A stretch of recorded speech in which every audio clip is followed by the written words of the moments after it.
Big 10 Plus 4 is a member of Odd Pods Media and ASAP All Sports All Plays Network.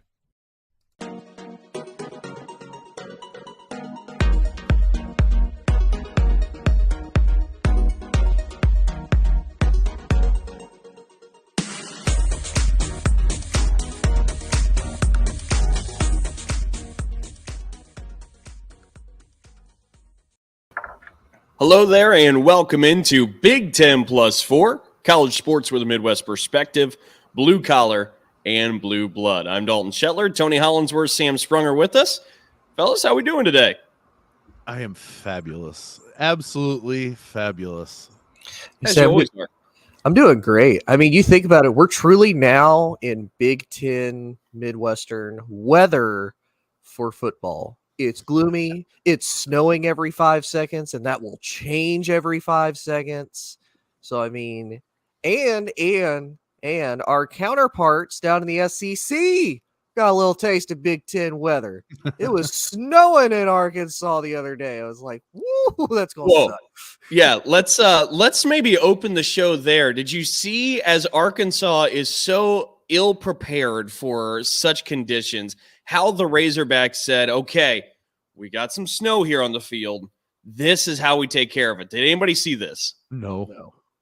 The Arkansas field staff saw the snow and said, well, what if we hose it off? So the field staff at Arkansas took a hose and sprayed water all over that snow. So did they become a hockey team? Turned into ice. And then you just saw videos of the Arkansas field staff with shovels just scraping all the ice yard by yard off that field. So they really didn't realize they could just run in it. Because in Arkansas, hey, I'm sure snow for them is a quarter of an inch.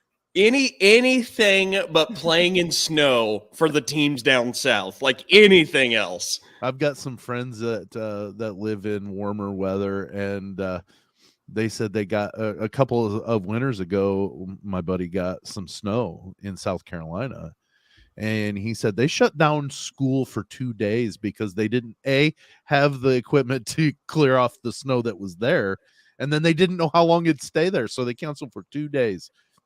Yeah, I love the panic. When I was in DC, it was so hilarious being in DC because DC actually gets fairly cold. Yeah, for where they're at, they get cold. They actually get a lot of snow. Like one of my first year there, they got like a foot of snow at one, or actually a little bit over a foot of snow at one point. It was like, wow. I was like, I feel like I'm back home in the Midwest. Of course, everybody's freaking out. They're like, it's the end of the world. I'm like, no. Go like 2 hours west and you'll be fine. Well, you were still in Big Ten country though. You're right. Maryland. Right. So, and that's the crazy thing. You want to know when I saw my actual first Maryland fan ever, like true diehard Maryland fan? When I was in Detroit, Michigan in 2021 giving flu shots to people. I found my first actual Maryland You do exist. Fan. Wow. Yeah, I was like, it's like the hunt for Bigfoot. Yeah, I was there for 4.5 years. I was in DC. Not one Maryland fan.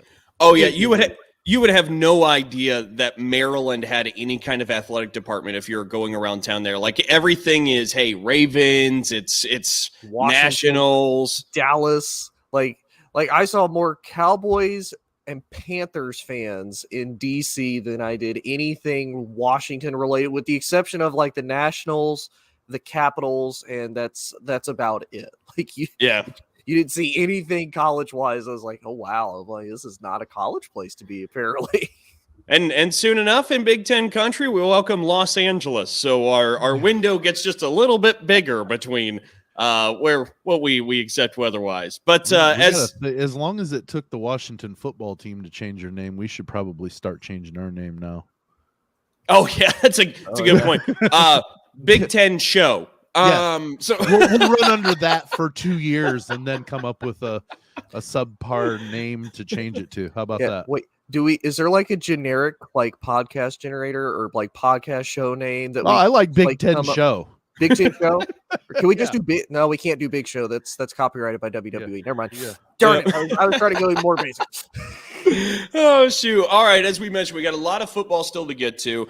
Some things happened this past weekend that set some things up for the upcoming 2 weekends. Again, it's all that's left. 2 weekends left in the regular How season. quickly does the regular season go? Jeez Louise. And this year it feels like it went by even faster, and I'm not exactly sure why, because I don't think this football season was nearly as entertaining as what other years have been. And maybe that's it. It's hurry up and get it done with.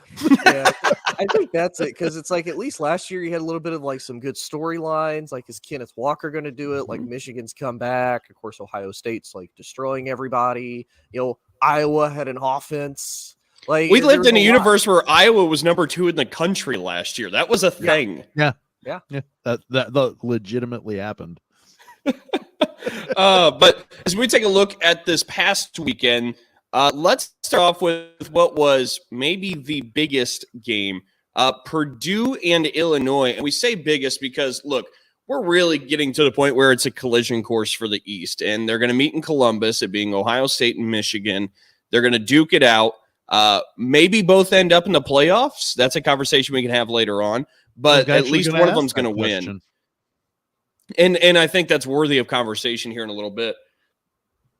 But on the other side, in the West Division, we're now in a 4-way tie, and it was set up because Illinois was in the fast lane. Like, they were completely in control just 2 weeks ago, and then Illinois stubs its toe at home against Michigan State. And then they take on the Purdue Boilermakers and drop a game here, which, again, if Illinois wins that one, they're 1 win away from clinching the division.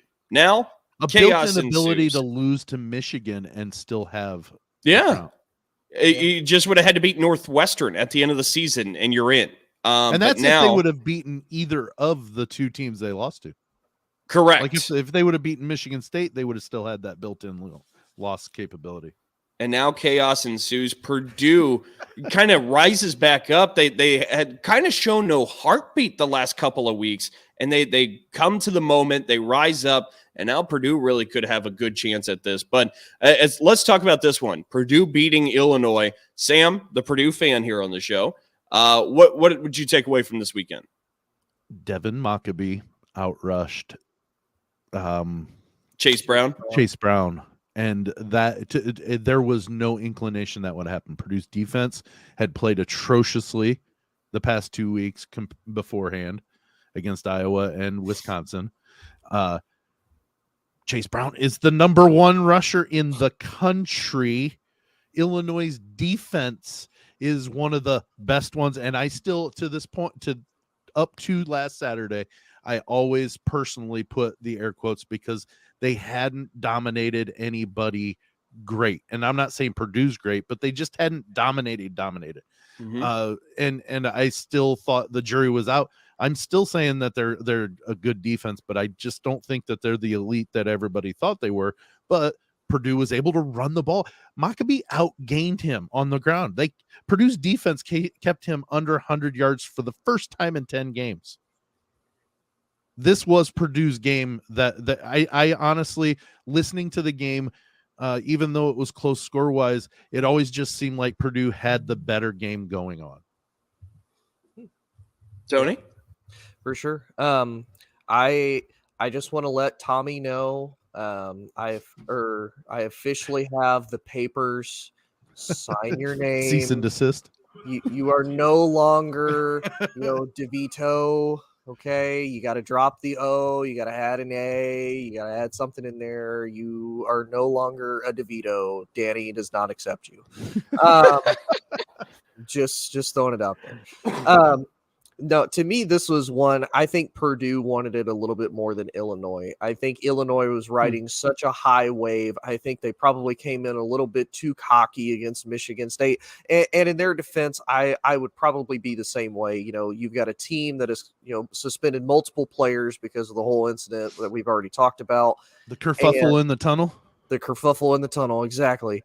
And you're this ranked team, you're climbing in the rankings, you've got a true potential shot to go to the Big Ten championship, completely compete for the West, and then you lose to Michigan State in a bit of an upset. Now this one, to me, I would have almost thought Illinois would maybe rally a little bit and keep this a little bit closer, maybe fight a little bit harder. But it just seemed like Purdue honestly wanted this more. Maybe they listened to Sam and realized, hey, this is our shot before we lose this whole division thing, and we don't have a chance at this again. Like we got to do this now. We got to do this right now. Close friends call me Nostradamus. Just saying. Dad jokes for Dave. Here we go. No, but and much to Tony's point, yeah. I mean, for Purdue, if you ask me, I think this is their one shot at getting to play in the Big Ten championship game for who knows how long. Now, granted, the division stayed the same next year before USC and company comes in 2024. Crossover games change though. Correct. That's the big key. And Purdue's got a couple of tough ones. And I'm assuming Aiden O'Connell's out of eligibility by next year, right? I mean, the guy's been at West Lafayette forever. I know everybody's got redshirt years and COVID years, and players could play for 9 years now, but I think O'Connell's out of eligibility. So if that's the case, Purdue looks a lot different. I think this is Purdue's shot, but I could say a lot of the same about Illinois. And matter of fact, and now they're tied with Minnesota, and Minnesota is one of the other teams that has yet to play in a Big Ten championship game out of that West Division. So you're looking at a few programs that really have to seize on the opportunity in front of it. And again, all three of those teams have 4-3. This is going to be interesting down the stretch. Yeah, and to give our audience an idea, so for Purdue to win the West, they have to win both games and Iowa lose. Iowa has to win both games and Illinois lose. Illinois has to win both games, so they have to beat number 3 Michigan. That's probably not going to happen. And Purdue lose. For Minnesota, they have to win both of their games, and Illinois and Purdue both lose as well. And I think the Big Ten Network tweeted that graphic out. Is that where you found that? Yep. And that is true, but it only covers part because there's so much going on here. Like, honestly, Wisconsin's still alive mathematically. Yeah. Like, the Wisconsin's still in this race. Sorry, Tony. But they still have a shot where they could end up getting into a tiebreaker mess. Well, I say for them, I think they looked at it as like the more realistic, like, yes, Wisconsin is still there. You're but right. I think they kind of wrote everybody. And plus, if you think about it, if they did a graphic for like how many possible outcomes this could be, like Wisconsin has to tie, like the moon has to be blue at a certain point at like 12:53 p.m. like Central Standard Time. Like they need to hit a field goal with 13-12 left in the third quarter on a Saturday evening at 4:56 with the wind blowing at 7 miles an hour. Yes. No, and you nailed it. And so I don't blame that the graphic doesn't have everything, but I think it's just good for the listeners to know that like there are other possibilities out there than what just that graphic and says. Tony, you shared that with Dalton and I in a text message, and I even said that's just the first layer. Yeah. Like there are so many other ways. I mean, because what happens if none of those one things happen or at least two of those things maintain and follow through? So there's still, just it's incredible the possibilities that this game brought into play, because had Illinois won, we wouldn't be talking about this. Well, and a big part of why I wanted to mention that is because, and we'll talk about this in the next segment, but I'm currently of the belief that two of those teams are going to win out, and that graphic banks on some other team losing in the Big Ten. I think you're going to see two teams win out. We'll talk about which two in just a moment. But we mentioned Purdue, Illinois, Minnesota, all 4-3 in the Big Ten. So is Iowa. Boo. Iowa and Wisconsin were 3-3, and somebody was going to have to win this game and go to 4-3. Somebody was going to have to lose it. Iowa gets the win. It's now a 4-way tie at the top of the Big Ten West, but the Iowa Hawkeyes now have a 3-game winning streak. Look, you go back a little bit. Iowa was on a 3-game losing streak. In those 3 losses, they had scored a combined 30 points. They were averaging 10 points a game during that losing streak. And that was partially by their defense. Yes. And now the Hawkeyes are on a 3-game winning streak where Iowa scored 81 combined points in those 3 wins, now averaging 27 points a game. You could point to a couple of the different things, but what's going on in Iowa City? Yeah, I think honestly, the milk cartons of like missing posters of their offense like happened. They finally It found worked. them. They found it. They found them. They found them after like what months, almost a year of searching. They found a little bit of an offense, and I think honestly that this is a little bit of a testament to Kirk Ferentz and honestly a lot of Iowa's just athletic staff in general. That while most of us, if not all of us, were saying, Kirk, you got to change something. You got to fire your son. You have to change something. This is abysmal. This is sad. You have such a great defense. You need like an average offense to even remotely be competitive in this. And Kirk's like, nope, we're gonna keep doing things the way that I do things the way I've done things for the last quarter of a century, being the Iowa head coach. I'm gonna keep doing things the way I want to do it. And now look at it. And it's funny. We joked about this, last week that watch if this Purdue Illinois game happens, that the West is going to be a mess.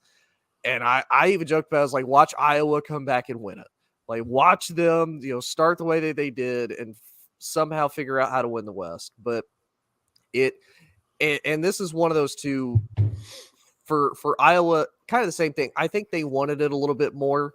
And I think, honestly, that defense just wanted it more than Wisconsin. But again, it's crazy when you look at the total yards that Wisconsin had as compared to Iowa. It's completely off. It's off by almost 100 yards. Like Wisconsin had 227 total yards. Iowa only had 146, and they won by 2 touchdowns. Like the difference. Mm-hmm. No, you're right, Sam. Something had to have changed. We just aren't aware of it. I'm sorry. This offense can't be inept as inept as it has been throughout this season. Well, for it not to change. Can I fire out a theory? Go ahead. Because I think, in talking with some of the folks in Iowa, because I posed the same question, what happened to the Hawkeyes? You look at that 3-game losing streak where Iowa's really kind of the butt of the joke. Michigan, Illinois, who was number 1 defense in the country, and Ohio State. Since then, they've played Northwestern, they've played Wisconsin, they've played more down to their level teams. I mean, it's no denying that the Big Ten is in different tiers, and they played the very top of the top in Illinois when it was at its peak. And now, just by going back to normal Big Ten competition, at least by this year's standards of normal mediocre Big Ten football competition, they have an opportunity to dominate and stranglehold. Where in the Big Ten does South Dakota State rank? Honestly, we could have that conversation, but they're not finishing last. While I understand that, it's you take the whole season. They have been. I mean, Incarnate Word dropped 51 on Nevada, and Iowa could only manage 27. Right. The offense against South Dakota State managed 3 stinking points. So you can't tell me. I don't disagree that 3-game losing streak that people are picking out and saying, look who they played. Well, what about the other train wrecks that they had offensively? Well, and again, this last win against Wisconsin, Iowa's offense didn't do that much. I mean, they scored 24 points total as a team, but you look at the offensive numbers, here they are. Passing wise, Iowa threw for 94 yards. Rushing wise, the Hawkeyes ran for 52 yards. So their defense is getting them field position to where they don't have to drive anywhere, is basically what you're saying. But at least this time, maybe Iowa's offense is actually executing and getting more points than an occasional field goal. Yeah. And keep in mind, I can accept that a little bit more. So 7 of those 24 points was actually on an interception return for a touchdown by Iowa's defense. And that same guy, sorry, Tony, Cooper DeJean, who had the pick 6, also had a punt return of 41 yards that set up a touchdown later on. So continue on. Yeah. And Iowa actually ran for more than 52 yards. This is where, again, this is the sideways most Iowa doesn't count. Well, no, this is what you're going to love the most. So this is the most Iowa offense thing you have. Caleb Johnson carried it 22 times, ran for 57 yards. Gavin Williams, 6 for 19. LaShawn Williams, 9 for 17. Spencer Petras carried it 8 times for negative 41 yards. But that's every sack is considered a rush, correct? Yeah, Once in they college get they do that, that. yes. Yeah. In college, So yes. his average was negative 5.1. So they lost 41 yards of rushing. Yeah, they almost lost as many as they gained. like It's canceled out. Yeah. So I wanted to see so we could really support that. Wisconsin had 6 sacks. So that's what led to that. so there were 6 2 sacks. attempts that were maybe flushed out and he ran for yardage, but then got sacked 6 times. Yeah. Oof. Nick Herbig for Wisconsin had 3 of those 6 sacks. And then it was spread Jeez. out between Jordan Turner. Yeah, I'm not even going to try to say Njongmeta. Yeah, that's probably 100% wrong. And Kamoi Latu. Those are your 4 Wisconsin Badgers that had 6 sacks against I guess Iowa. my big thing was I was trying to figure out, did Kirk Ferentz take some of those decisions from his son, and somebody else is making the offensive play calling decisions? Like, did Kirk take that over? And just because as inept as that offense was, where they weren't scoring points, period. They didn't Illinois beat them 9-6. Yep.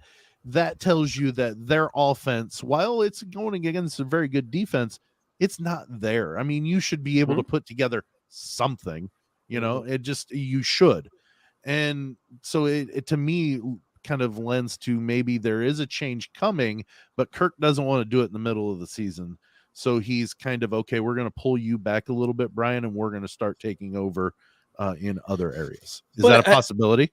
But again, I go back to like this game where you don't even throw for 100 yards and you end up net rushing. I didn't have 52. those stats. I didn't have those stats on me. And I'm not sure that this offense has actually gotten productive. So I'm not sure there's a change. I just think your bar you're not reaching up here with the Goliaths of the world. Right. You're kind of pushing down on some really bad football teams, to be honest. And in fairness, Wisconsin or Iowa's got a great defense, so they're going to hold an offense like Wisconsin down to at least their level. Yep. But which allows that offense, the Iowa offense, to produce something that puts them ahead. So I get that, but I'm confused as to, of course Iowa would do this. They would look like a dumpster fire and a train wreck combined, and then be in the right. Basically, they have the best control your own destiny, because no team does. Yep. But Iowa comes closest. Yep. Yeah. I completely agree. Actually, matter of fact, let's talk about that race and a little bit of Iowa when we come back with the second quarter. So we could start with the Iowa Hawkeyes here as we come for the upcoming weekend. Iowa will be on the road at Minnesota. That's again this weekend. Sorry, I had the graphic wrong. Oh, that's fine. We'll make that note. So Iowa's at Minnesota. Correct. But these are 2 4-3 teams. These are 2 of the teams that are tied for first place in that division. I suppose we could start by laying it out. How do you see this game playing out between Iowa and Minnesota? Tony? Because Sam's got his hands up. Yeah, I think Sam might be in the same boat of we could flip a coin and that'll be who wins. I'm rooting for Minnesota. That's who I'm rooting for, because that means my pick to win the West is still alive. Barely. It's on life support, but it is still alive to win the West. Yeah. Minnesota's favored by 68%. I mean, you look statistically, Morgan and Petrus, they're like the exact same quarterback. Both have 5 interceptions. Now, Morgan has 7 touchdowns to Petrus's 5. So, I mean, big difference there. Well, hang on, just so I can defend Tanner Morgan, because I think Tanner Morgan's pretty good. Yeah, he's missed a few, and we don't know that he's playing this weekend. Yeah. So but yeah, Tanner Morgan has 100 less passing attempts because of the injuries he's missed. So like he has 100 less passing attempts than Iowa. Yeah, that's how often Morgan has been missing this year because of injuries. So just to defend Tanner Morgan, because Morgan's a hell of a quarterback. Yeah, but go on. Now again, kind of the same thing that we've said really throughout the entirety of the season is Mo Ibrahim going to be the Mo that we know, or is Mo going to be no Mo? Like, he's had a fantastic season. He's rushed for almost 1,300 yards, and he has 18 touchdowns to his name.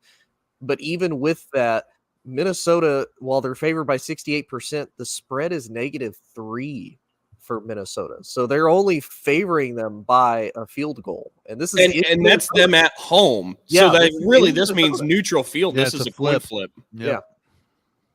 So it's a great point, Tony, and I agree. If Minnesota's going to win this one, Mo Ibrahim needs to be elite, and we'll see if he can. Sam, go ahead. And that's what I was going to say is you've got what we say about the Purdue Illinois game last week, or I believe Dalton, you did. You said in big games you need your big names. Yep. And this is a big game. No matter how lightly we've made of Iowa, they're still, both these teams are tied for first. Yep. This is a big game, and both of these teams need to win out.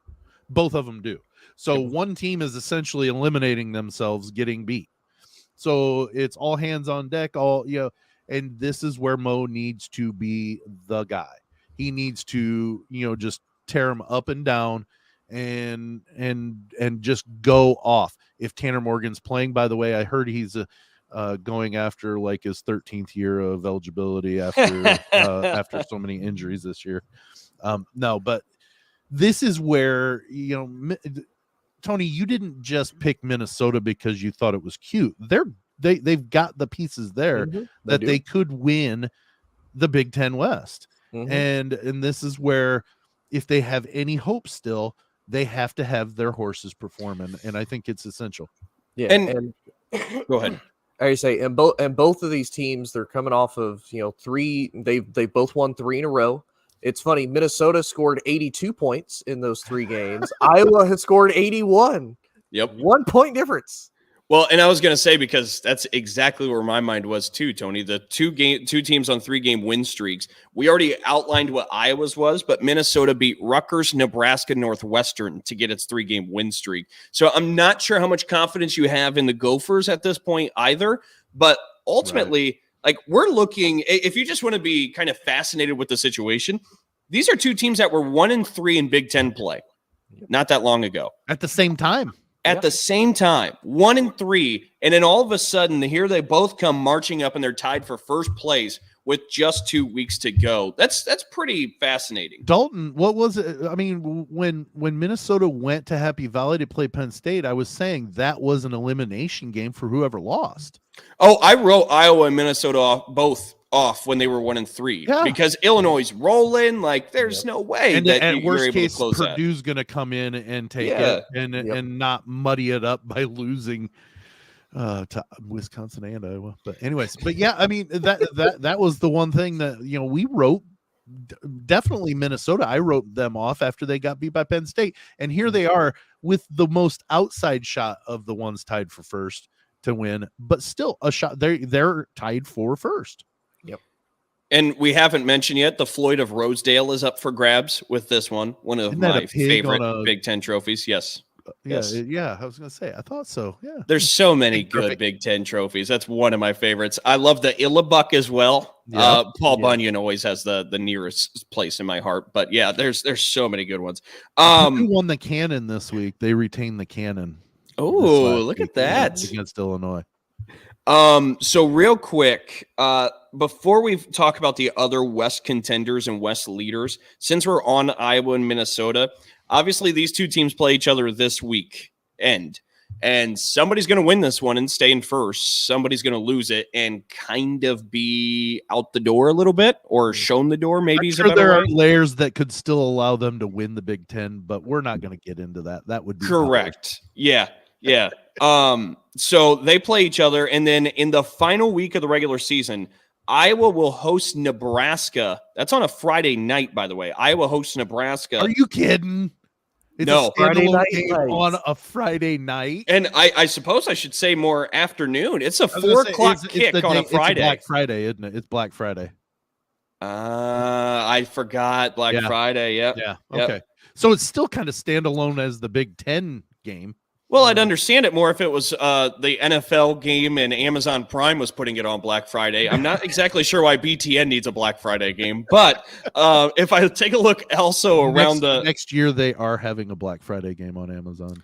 I saw that and I was like, that is just absolutely that is so Amazon. Perfect opportunity. Because I'm going to be sitting there like, well, I do need an ice maker for no reason down here. I do need an ice maker that's 75% off. Of course I do. Or you say with this code that you can only get by watching this game. Yeah. Yep. Timeout, lightning deals. Okay, here we go.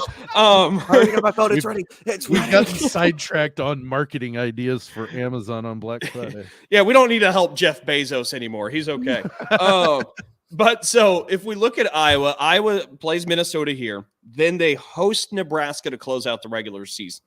Minnesota obviously has Iowa here. And then Minnesota is at Wisconsin to close out the regular season. I suppose I'll toss it up to both of you. Let's look at Iowa first. Iowa's chances of winning out, not that bad. Yeah. I honestly, I can't disagree. And when Tony was going through the scenarios, Dalton, I don't know if you heard me. I said that's the most plausible at Iowa. Yep. And I hate saying that because Purdue's got the second most plausible, and that's Iowa losing. Yep. I could see Iowa losing both of these games, winning both of these games, or winning one and then losing in dramatic fashion against Nebraska. Well, and given what we've seen from Nebraska in the last handful of weeks, like I think I was winning that one. For whatever reason, my gut and head doesn't really want to give Nebraska much of a chance there. I'm not exactly sure what I'm doing. Nebraska to win. Yeah, I know. I was riding a Scott Frost train.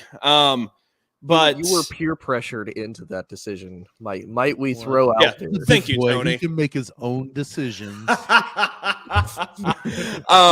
But so I don't know. In my head, if Iowa wins this one against Minnesota, I'm putting Iowa back in the Big Ten championship game to represent the West. Like that's where my head's going. Vomit in my mouth, and I'm not making seriously. Mm-hmm. Because it just the abysmalness. I don't know if that's a word or not. Honestly, can be the abysmalness of that offense. I like laid out one of their scoring drives against Illinois. They started at their own 14. They went back 5 yards. They punted. They recovered a muffed punt. Then they went back 5 yards and punted again. Then they recovered a fumble on a play within the 5 yard line, went back 6 yards and scored a field goal. That was one of their drives. So I wanted to pull this up. If Iowa makes it to Indy, last year, Michigan beat them in the Big Ten championship game 42-3. This year, Michigan beat Iowa 27-14. Ohio State, who could be the other team to play Iowa, already played them and beat them 54-10. That would be your Big Ten championship game if the Hawkeyes can make it back there. And look, I have nothing against Iowa, not even because it's a stale product or because of the lacklusterness at times. I personally am rooting for the other three contenders in the West. And not even Wisconsin. I don't even want Wisconsin there. You're welcome, Tony. But that's right, you don't, Dalton. That's what I'm talking about. That's right, you dirty dude. I got nothing against Iowa or Wisconsin. I would love to see a new, fresh face in there. I got excited when Northwestern made it to the Big Ten championship game. It would be a new opportunity or experience for Minnesota. It would be new for Illinois. It'd be new for Purdue. I just want to see a new team get there. And so we'll see if one of those can get that done. So let's flip it over and look at Minnesota's chances. Does anybody believe Minnesota can beat Iowa and then Wisconsin and put themselves in a tiebreaker mess? I think they can win this week, but I don't know that they can win next. Yeah, okay. I feel like it's such a toss-up. And to be honest with you, like even looking at Iowa still, like that would be so much more of a show of how bad this Big Ten division is. Like as far as just the West being a mess, 3 weeks ago, we thought it was going to be for sure Illinois. And then, we're going to potentially have a lackluster Iowa offense getting, just roundhouse kicked a second time by Chuck Norris 1 or Chuck Norris 2 of Ohio State and Michigan. Like, it's just not even fair. I said last week, if Iowa goes to Indy, this is a testament to realignment of the divisions if they choose to stay in, because there's no way. And this, I don't know anybody on that Iowa team. I don't have any rooting interest against Iowa necessarily, other than they aren't Purdue. But for a team to look this horrible against a South Dakota State, against every single until they got here recently, they started their defense, kept up their offense. Like you chronicled, Dalton, their offense isn't showing anything. Correct. And I'm sorry, but you put that Iowa defense against Michigan and Ohio State, which we already have, they're not boding well. Mm-hmm. And I'm not saying Purdue, Illinois, or Minnesota would do any better against either of those two. But I'm like you on that aspect is I want to see somebody other than Iowa get their ass handed to them. I say, and I think there would be more of a chance, to be honest with you. And honestly, looking right now, they don't have more than 4%. Right? There's a chance. And at one point in the first quarter, Iowa did lead Ohio State. Okay, on a strip sack, fumble. But looking right now, back to Dalton's question, I mean, I think it's very possible Minnesota could win against Iowa. Right now, they don't have the spread up yet because obviously we don't know how this weekend's going to turn out. Wisconsin is favored to win against Minnesota by, it's 52.8% chance for Wisconsin to win. So they're about kind of half and half. It's at Camp Randall too, isn't it? Yes, it's in Wisconsin. So it's I can't say no to them. Yeah, it's like against teams that are equal. Yeah, I'm like I don't think they can. I think honestly Minnesota would finish 1-1. They'd be out. I mean, it does suck because I mean they're overall they're 8-4, so it's not like they've honestly had a terrible season, but they would finish in the Big Ten at 5-4. That's a good point. Let's flip over and take a look now at Purdue, because Purdue's got one this weekend, and I don't believe any of us are putting into question the result of this weekend's game. But maybe we can just talk about their odds of winning this whole West Division, because Purdue's got Northwestern this weekend, and then Purdue goes to Bloomington, Indiana to round out the regular season. And as we mentioned, that sounds like 2 wins and should be good for Purdue. And they should both be wins, and it should all be good for Purdue. But if Iowa wins both, that's where it really turns into trouble for the Boilers. But how do we feel? Let's start here. Confident that that's 2 wins for Purdue. We're confident there? All agreed? I'd say 80% confident. 80%? Why is that? Because I've seen what Purdue did against Iowa. And I granted the weather was atrocious, but both teams performed in that, and they did not perform well. Now, that's not to say that Iowa's defense or IU's defense is even close to Iowa's. Right. But that gives me the, oh, crap, this could go incredibly wrong. And rivalry games get weird. And rivalry games get weird. And that's what I was going to say. I think Purdue beats Northwestern pretty easily. Like I don't feel like that's the game in question. Honestly, the game that's in question is Purdue versus Indiana, because it's in Bloomington, and right now they have a 75% chance of Purdue winning. But again, I mean this is Indiana. This is an Indiana team that at the time upset a great Illinois team. It's like, whoa, wait a minute, like that. But of course, it was the beginning of the season. Nobody really knew what to expect from either of these teams. We figured they'd both be bottom feeders, which we were right about Indiana so far, but Purdue has kind of shocked us. Not Purdue, Illinois. I'm sorry. Blonde moment. I'm still secretly Purdue blonde. Shocked us too because Purdue did shock us, honestly. But yeah, the whole West. Yeah. But honestly, I have about 50% confidence that Purdue wins out in both games. Wow. See, I'm pretty confident they're going to beat IU. I'm pretty confident because of just what they've done against the most of the lower teams that they have on their schedule, and I forget we have really small windows there, but the Iowa game does give me cause for concern. Mm-hmm. And that's why and how well they performed, and I use well in air quotes, against Wisconsin. Mhm. in back-to-back games. And so that's why I'm at 80%, but I'm still pretty confident they're going to beat IU too. Yeah. Tony, did you have anything else, Tony? I agree. I do think there's obviously always a chance. Like, and I think they could easily do it, but it's also one of those at the same time, kind of like Sam said, they've beaten these lower tier teams that they're supposed to be, and we've expected that. But again, they're just so up in the air. This is a big time rivalry game, and like we talked about, this is the game that does it. Like, and for Indiana, like there's really nothing that they're playing for. Really, at this point, the only thing they're playing for is just to upset Purdue. Like, that's IU's whole entire goal is, let's just make a mess of IU's season and completely ruin any chances of them going into the playoffs. Let's just ruin that right now. And it's interesting, since we have Sam, a Purdue fan here. Let's ask him this before we shift over one more to the last West contender. Are you more concerned about Purdue slate in front of it, or more concerned that Iowa will win out? I'm more concerned Iowa wins out. Yeah. And that's what I would have guessed, but I just was curious from an actual Purdue fan. Because honestly, while the bucket game's always in the back of my mind, because you always want to win that bucket game, so you don't take into consideration, it's probably much like the Paul Bunyan. You don't think about how the season's been going when you think about the Paul Bunyan. You think, we hate Michigan. Yep. And there's a lot of things you think that correct, that week. But you get what I'm saying. You're not taking into consideration the ramifications if they win or lose. Yep. You just want to beat.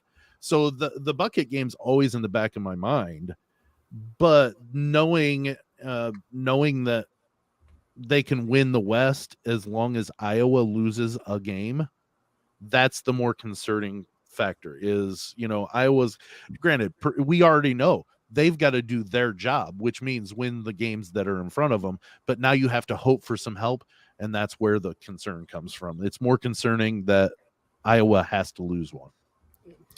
And Indiana, by the way, is on the road at Michigan State this weekend. That just gives me the opportunity, because I wanted to fit this in earlier. We were talking about some of the great defensive performance we saw out of that Iowa-Wisconsin game. Michigan State's Cal Haladay actually won Big Ten Defensive Player of the Week for the second week in a row. He had 19 tackles in the last game against Rutgers. 19. That's the most by a Spartan defender since 2004 when Eric Smith did it. So I just really wanted to highlight that incredible performance. That's by Cal a lot Haladay. of tackles. Yeah. Wow. 19. Because you got to think, maybe on the field for 40 plays, 45 maybe. Yeah. Depending. So like he's making tackles on a good percentage of his plays. Almost half. Yeah. It's incredible. So Yeah, as Mel is. Tucker said afterwards, he's going to have to put his feet up and try and rest real fast. But okay, so let's move over to the other Big Ten West game, or we should say game with Big Ten West influence or impact, that being Illinois at Michigan taking on the Wolverines. Never say never. I know percentages aren't in favor of Illinois. The odds are in favor of Illinois. But I'm not absolutely ruling this one out. I'm not completely confident that Michigan wins this game, like 100% lock. I think Illinois' got a shot, but what do you two think? So here's my question. Say Illinois wins out. Okay. So they would beat Michigan, beat Northwestern. Purdue wins out. They beat Northwestern, beat IU. Iowa wins out. They beat. Let me start looking at the tiebreakers. Minnesota. They beat Nebraska. All of a sudden, we've got a triumvirate of wins. Now, do we go to BCS ranking? Do we go to because that would be what would happen. Everybody would have a tiebreaker over them. And I'm sorry to sidetrack it from this game, but that was the first thing that came to mind. Is I'm not eliminating Illinois' chances to win. So what happens if they do win? And Illinois' got a good defense. I know I said earlier that I've kind of used air quotes about their greatness, and it's not because I don't think there aren't a good defense. It's because everything that they've done domination wise hasn't really been against an elite offense. And I think this is the first week that we're going to see whether or not Illinois got an elite defense. And if they can, and if they do, they had a really down game against Purdue then. and then B, that puts them they're more legit. I don't see Michigan losing this game. No, I think they've just got too much firepower to where they're going to overpower the defense, kind of like Purdue did, but maybe a little bit more dramatic fashion. And their defense, Illinois' offense isn't going to be able to do a ton against Michigan. That's just my thought of how I see the game going. Yeah, Tony? I'm a little worried only because, again, I like to look at track records. I'm used to the Michigan of old. Like, I'm used to Michigan probably like a couple years ago or even last year. It'd be like, yeah, we got this. It's against Illinois. Yeah, we're ready for Ohio State. They're not even going to focus on this game, and they would somehow choke and lose it. But I don't think that's the case. I truly do think this is going to be a very easy Michigan win. But I will say Illinois does have a little bit more of a chance than Iowa did versus Ohio State. They've got 9.3% chance. I would buy that because at least this offense hasn't been so inept that you're afraid you're going to go backwards all the time. And it's crazy. The spread is only -18. Like, I thought this would actually be a lot higher. But again, kind of like you said, though, Sam, the fact that they do have an elite defense. Sorry, I had to move in front of my camera. I had to remember where that was. I heard your air quotes. This is something that they really could show. Like, hey, we're not there. We're not to the level of the Michigans. We're not to the level of the Ohio States. But we can be competitive at least. And like Dalton said, I would love for them to win out because it would shock Michigan. Michigan would effectively be out of the playoff race then, unless they beat Ohio State. If they beat Ohio State, then obviously they're back in. But if they lose and they lose to Ohio State, Tennessee, Rocky Top is in the playoffs for sure. So he's still on that guarantee of Tennessee being in the playoff. He's still on it. Tony? Yeah. I'm not exactly sure I see it that way. I think we got a lot in front of it. Yet. I'm not going to lie. I've been in an absolute rabbit hole of Big Ten tiebreakers, and I'm ready to share what I've learned. Okay, fair enough. Let's hear it. So if we end up with 3 teams going, what would it be, 6-3? Yep. The way the language has this written out, and this is by last year, so I couldn't find one for 2022, so I had to land on 2021 Big Ten tiebreakers. Okay, if 3 or more teams, I'm just going to read it straight from the document on the Big Ten website.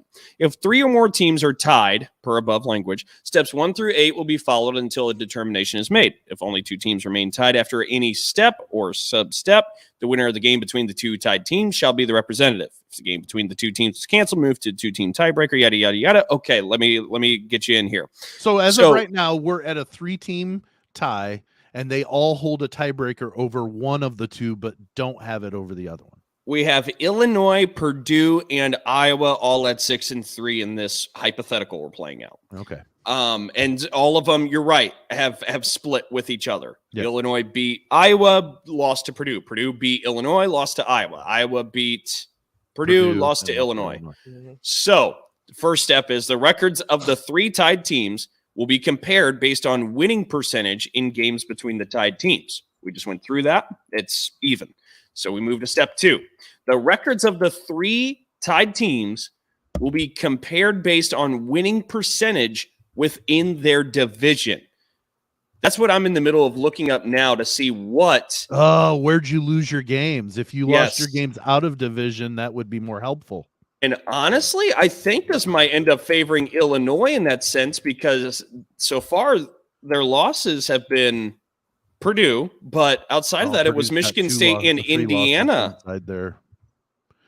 And let's see what Iowa is. I have their schedule in front of me here. Iowa lost to Illinois, to Michigan, and to Ohio State. So Iowa's in that same boat where they've only lost to one team Purdue. in the division. Yes. Because they lost their 3 games. 2 of their games are in division. So if we play that hypothetical out, crap, it goes between Illinois and Iowa. And which would then give it to Illinois because they beat Iowa. That's correct. Yep. Okay, so now we figured that out. If they all win out, Illinois wins the division. Yes. if all three of those teams win out. Yep. Fair enough. But Crap. if Iowa doesn't win out, but Illinois and Purdue wins out, Purdue wins the Purdue division. wins it. So Correct. it's because just of stay that with head to this. head. It's going to be a mess. As soon as Yes, there's a yes. head to head, you have a winner, and I guess that's what those those 8 steps are doing, is trying to eliminate it down to where you only have 2 teams left. Was it It's Always Sunny in Philadelphia when Charlie's like looking at that board behind him and it's got like cobweb nests going all over it. He's like, there's that GIF that everybody uses where he's like, I got it. Like, that's kind of what we're doing here with the Big Ten West tiebreakers. I am so just baffled by how this season has played out up to this point. We are running obviously very heavy. Yes, we are. We are going to hit the halftime break. We'll be back with a short third quarter right after this. You are listening to Big Ten Plus 4, hosted on Anchor and StreamYard. Hi, I'm Sam. I'm Richie. I'm Little Matt. And here in the 500 Section Lounge, we are 3 dads who host a family-friendly weekly podcast. Yep, we laugh, we go on tangents, and we talk to great guests. Tangents. I don't know what you're talking about with that. You know, there are gases leaking. All right, okay. Yeah, we have legendary conversations from sports to history and everything in between. So be on the lookout for what we do next. And always be there to Grab a listen. This is Beer in Front. Every week I'll talk about a beer that maybe we've forgotten along the way while we get those check-ins and badges. Being the Chicago beer guy, I'll also talk about great craft beer in the city of Chicago. And remember, sometimes the beer in front of you is the best one yet. That's Beer in Front, part of the Odd Pods Media Network.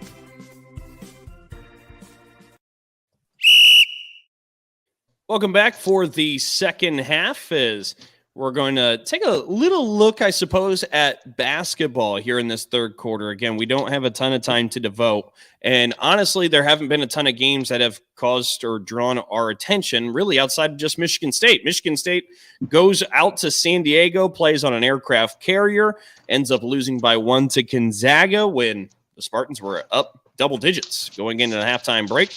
And then the Spartans come back in the Champions Classic and knock off number 4 Kentucky with a double overtime win in Oscar Tshiebwe's season debut for the Wildcats. Michigan State splitting between 2 top 4 teams. And Michigan State all of a sudden looks like a team to really be reckoned with in the Big Ten this year. I love Tom Izzo. Because Don't you, though? He is not afraid to schedule great matchups at the beginning of the year because he knows that it doesn't really matter. And I say that in the aspect of, if they lose, that's okay. That's a good loss, 1 for 1.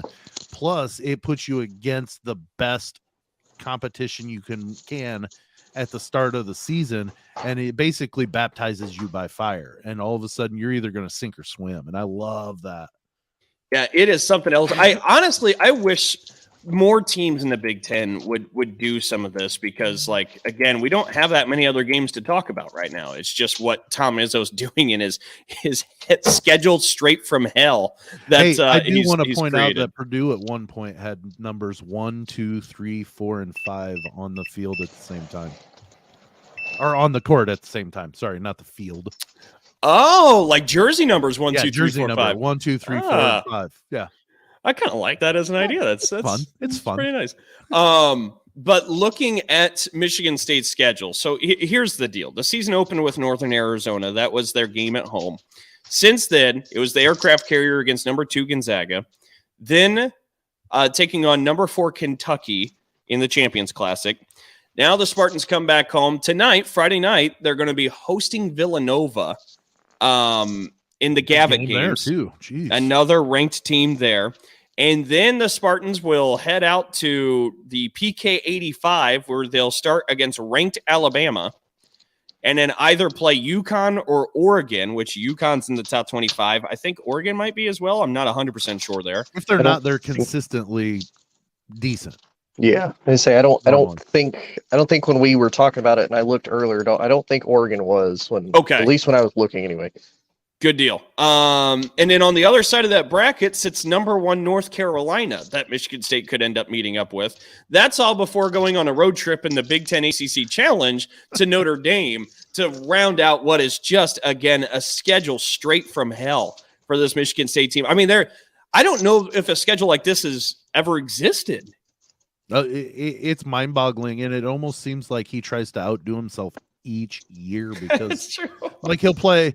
There have been years that they were, not ranked, playing the number, 2 team kicking off the season, and then they play a top 15, and then they get to their, those layups. This is like every week or every game they're playing somebody that could do some damage. I mean, the PK85, that's a huge tournament, and look at who's in there. I mean, it just. Tom Izzo is the blueprint, if you're a coach, of how you get your team ready for a conference season. Play everybody you can to start it out, and then all of a sudden you get into the conference, you're like, oh, hey, this is a little easier. And that's, so many coaches disagree with the philosophy, but I mean, it's proven to work for Tom Izzo, Michigan State. And I know we've talked a lot about the schedule, but I want to talk a little bit here for a moment about this Michigan State team, because all of a sudden, this is a bit of a better team than maybe was expected when it came to Michigan State. And I think that the leading force on that is Mady Sissoko. Yeah. I don't think people – I didn't even expect that big of a jump in development from sophomore to junior year that we're seeing from Mady Sissoko. He absolutely had Drew Timme flustered in the first half and was giving Oscar Tshiebwe all he could handle. Mm-hmm. Yeah, the only thing that honestly kind of frustrates me about this team, and I know Dalton, we've talked about it, and I know I put it in the group text, is Joey Hauser. Like, that man and his inconsistency gives me a heart attack every single Michigan State game. Like, he's great. Like, he's great at shooting threes. He's great at free throws. Stop turning the ball over. Like, and play some defense. Like, they had 18 turnovers last night against Kentucky. I was like, you can't win like this. Like, and I told Dalton, I turned the game off with like 2 minutes left in regulation. I was like, another Michigan State thing. They're going to take the team like this close to beating them, but they just can't finish. And surprisingly enough, they proved me wrong after I stopped watching. So I was like, okay, cool. That's awesome. But but you know what I honestly kind of wish, and Dalton, you can tell me what you think. I kind of wish this team had a more definitive, like, leader on the court. Like, that to me is what the difference is Michigan State approaches this with more of an overall team concept and a team mentality, instead of we need an individual star captain to basically lead us and lead the team. Like, this to me, it's not one guy, it's a group of guys that are able to work and contribute, which is fine. But I also feel like at times whenever they're down, which we haven't seen so far this season, they've actually been up and it's been great.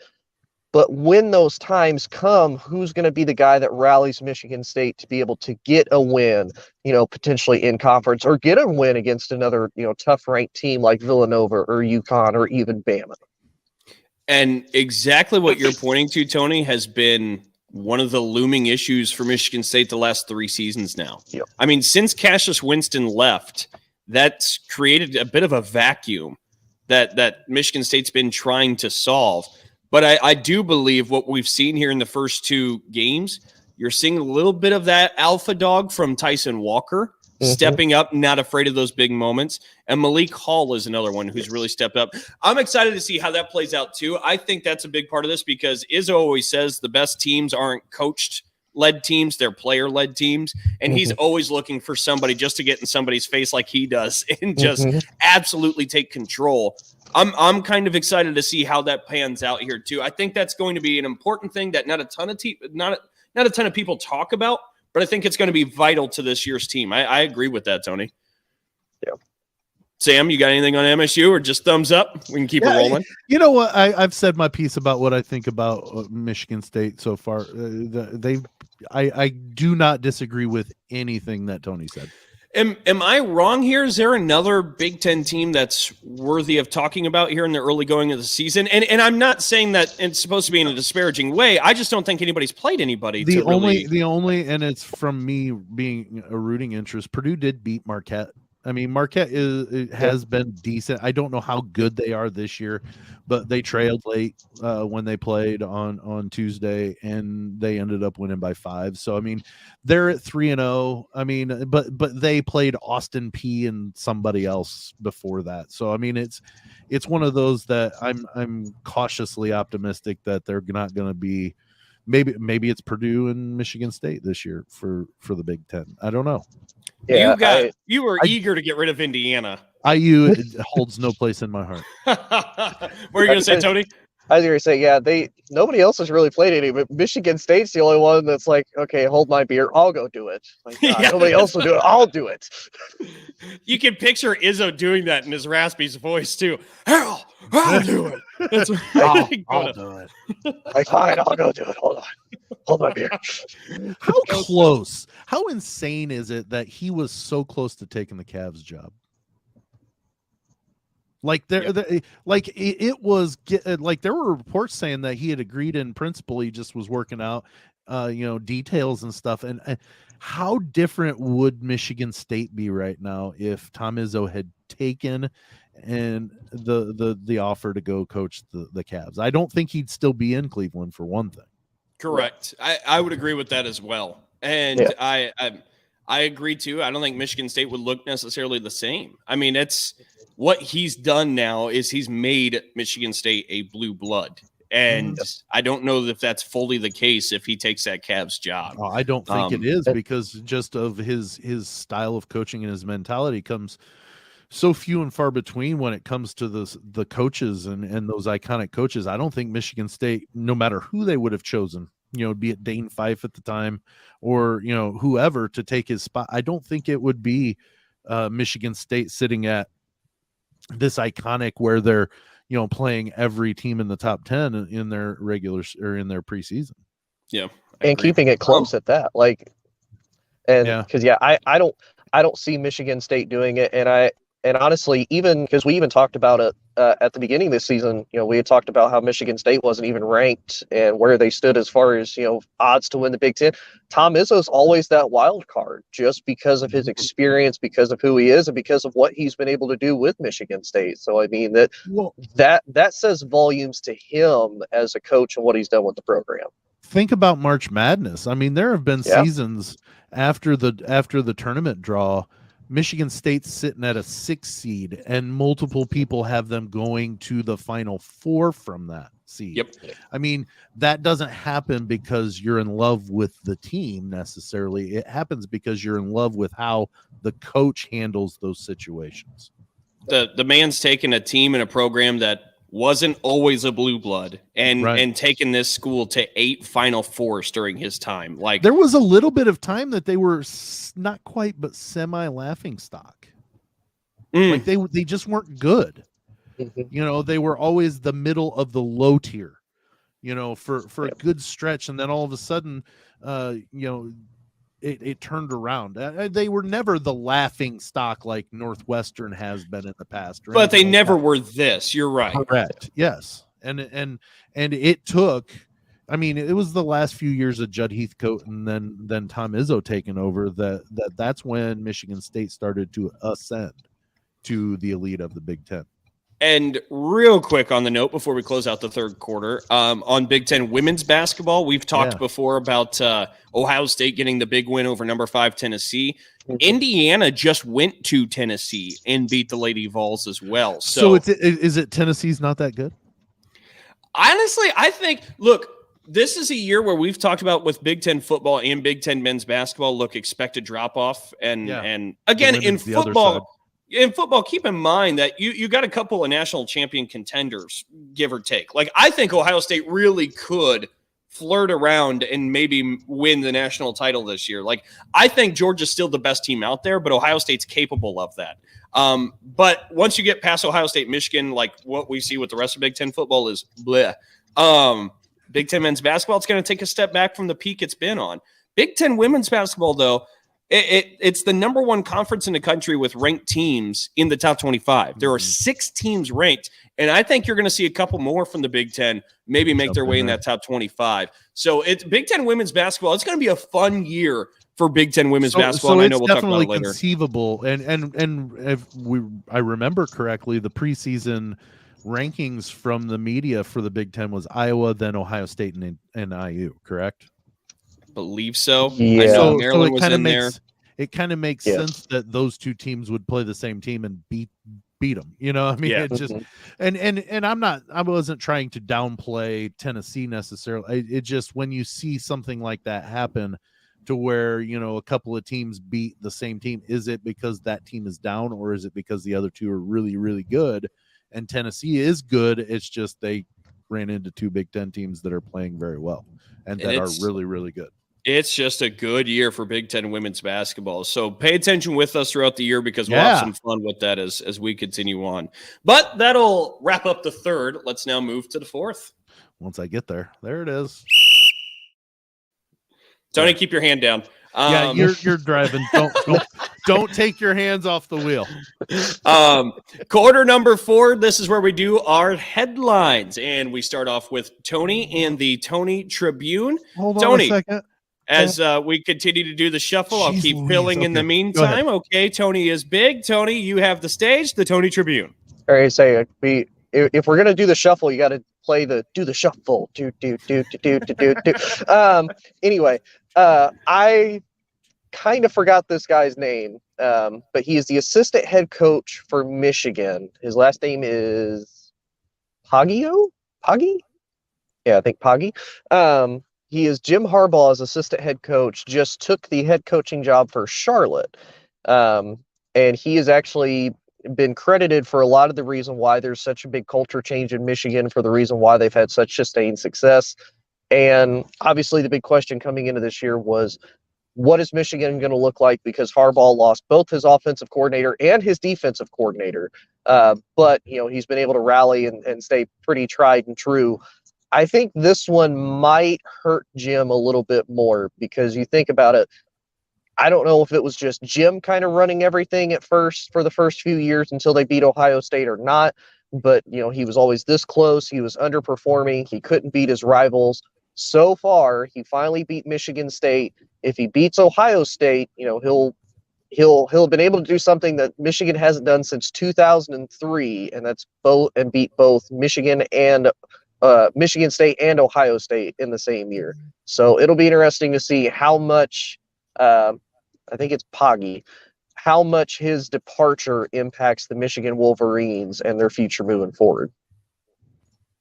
It's a good point. I mean, it's much to your point. Many people asked when Josh Gaddis left and whatnot, how that would change things for Michigan. But Harbaugh's been able to kind of ride that ship, and it's really been okay there in Ann Arbor. But yeah, I'm interested to see how that goes. Sam, do you have something? I don't think he has to worry about getting both Michigan State and Ohio State in the same season.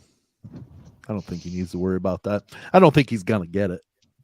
There it is. Okay, so we're already a week ahead of Ohio State, Michigan, and you got Ohio State winning. Preemptively right now, I don't see Harbaugh getting that. Okay, good enough. And obviously, that's going to be a lot of the talk next week on Big Time Plus 4. Yeah, a little bit. Let's shift over to Sam Sprunger and the Sam Sentinel. What do we got on the headline? Short and sweet. It's an editorial. I'm sure you can see above. When I get the widescreen, I've got my Boilermakers going there. I've got Matt Painter's autograph. I've got Gene Katie's autograph. I've got a couple of Purdue helmets. I'm a Purdue homer. I don't hide that. So this next 2 weeks are going to be me absolutely homering it up, because Purdue has, and we've talked about it, we've made light of it. This is honestly Purdue's best and probably only chance in the foreseeable future that they actually have a chance to go to the Big Ten championship game. It's humorous in the aspect of, you know, the fact that, you know, it just hasn't happened yet. That we're prognosticating seasons out for next season. You just don't see it happening other than this year. So I'm rooting for Minnesota. I'm a diehard Gopher fan this week because I need Iowa to lose a game. Purdue didn't take it on their own and just beat Iowa. Had they done that, we wouldn't be talking about this. Shoot, we'd just be saying Purdue wins out, they win the West. But I've got to put on my Purdue hat and homer it up, because this will be the one time since the year 2001. I believe, no, it was the 2000 or 2001 Rose Bowl. I don't remember exact years. I'm getting excuse me, getting old, but it'll be one of the biggest highlights of my Purdue fandom since they went to the Rose Bowl. And so I am putting on my half Gopher, half Boilermaker hat this week, and rooting for the Boiler Gophers. I was getting ready to ask if you were going to become a Gopher fan there, Sam. I'm all for the Gophers, don't you know? Well, But yeah, that's it's not much of a headline, Dalton, as to say. It's just me kind of trying to will the Boilermakers to Indianapolis for one time in my life. I get that. No, I totally understand that. For the Dalton Daily and the headline for me, I'm taking a look at an inspirational story, and it actually comes out of Columbus with Ohio State. Look, Ohio State is just a pipeline to the NFL, right? I mean, there's receivers galore. They had 2 first-round draft picks last year with Garrett Wilson, Chris Olave. Back-to-back picks. Yeah, they now have Marvin Harrison Jr. doing ridiculous things, Jackson Smith and Jigba, Emeka Abuka. Like, we can go on and on about all the talent that Ohio State has out there on the field, and it's so much fun to watch. But somebody, not one of those names, but somebody really pumped a dose of inspiration into me this weekend. It's an Ohio State receiver by the name of Cameron Babb. Cameron Babb was a top 100 recruit when he signed to go play for Ohio State in the Scarlet and Gray. But during his journey, as he's now in year 5 there in Columbus, his body's betrayed him. He's suffered 4 torn ACLs. You heard that right. 4 torn ACLs, 2 in each knee. He had a meniscus tear on top of that as well. And he's still stuck with football. He decided, I'm coming back. I'm chasing this moment. I'm a part of this. I want to be out there and play. So we get to the end of this last game for Ohio State. Cameron Babb gets a moment where he's out there on the field. CJ Stroud notices that Babb's going to have a chance to play out here. They get near the red zone, and Stroud says to Ryan Day, hey, let's try and get Babb one. Ryan Day agrees. Cameron Babb goes on the route. CJ Stroud finds him, and it's a touchdown for Ohio State. Cameron Babb, in his 5th year, who decided to stick with football, but besides every bit of adversity in front of him, 5 knee injuries, 4 torn ACLs, decided he was going to gut this thing out because he wanted a moment like that. And you could see the pure vindication as he catches the ball, drops to his knees, and instantly is mobbed by his teammates. It was one of those moments that really kind of restores a lot of the good feelings that you have in the human life experience. Cameron Babb just had that. And he had a moment too where he hugged and was embraced by his mom, who was there at the game. And the mom's been quoted in multiple outlets saying that she didn't even see the play because she's so nervous, given everything that's happened to him. She just covered her face with her hands and started to cry, like, as the play was going on. He hauls in the touchdown. It's this phenomenal moment for Cameron Babb, the Babb family. And Ohio State actually on social media has tweeted out a behind-the-scenes video kind of capturing that moment. It's one to check out. It's worth your time. But an unbelievable story coming out of Ohio State. And congratulations to Cameron Babb. I don't know how you stick through something like that. And Cameron Babb finally got a little piece of a reward for all the hard work and suffering.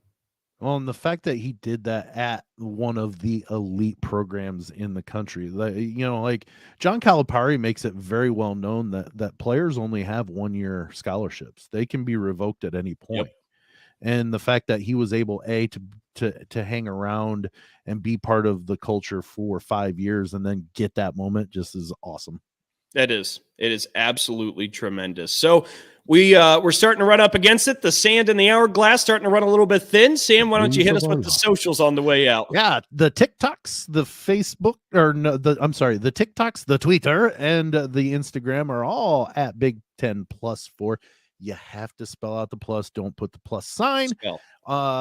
Big 10 plus 4 doesn't matter what you do with the plus sign, spell it out or put the plus sign in there. For Facebook, go to oddpodsmedia.com to find us along with all the other family of shows there at Odd Pods Media. Find us each week on ASAP Network, streaming every week. That's it. Okay.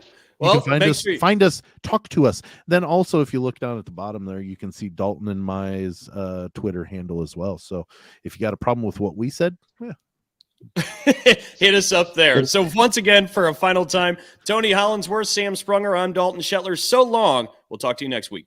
see you later. Deuces.